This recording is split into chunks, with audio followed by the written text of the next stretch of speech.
iri ni itunga tuba ko ari tugiye kuja mu bintu bijanye na jeunesse et culture.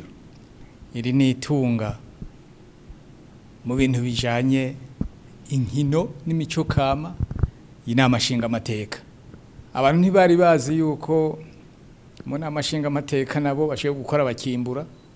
Iki ni ikimenyetso abantu barakora bakerekana n'ivyo bakoze.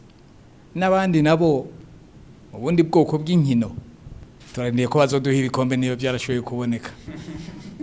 Ibi rero byabonetse ni kuneza twese baba abakinyi n'abatari abakinyi akanakorero keza gatanzwe n'abazoza bose bazogende babone ko ababanjirije bagenza babanjirije bagize ico bakora gikomeye ko bagwanya urugamba kandi igihe cyose bagiye kurwana bagatsinda ni byiza cyane.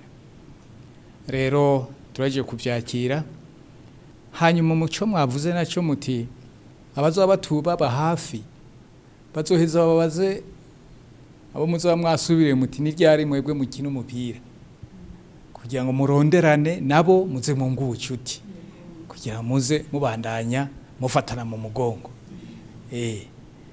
Kuko nkiyo murambona iyo abantu bagiye gukina hanze bararondera bako abantuze abakozi ababafasha abakinyi. None mwewe mumaze kwerekana ko mwazanye ibikombe kubera iki bataheza namwe ngo bazabifashisha ni muri iyo nzira. Murakoze cyane rero turibaza ko imiryango iruguruye. Imana rero tugeze hano Imana ibaheza muze kuturamukiriza nabo bandi bagenzi banyu bose mubabyako tubashimiye.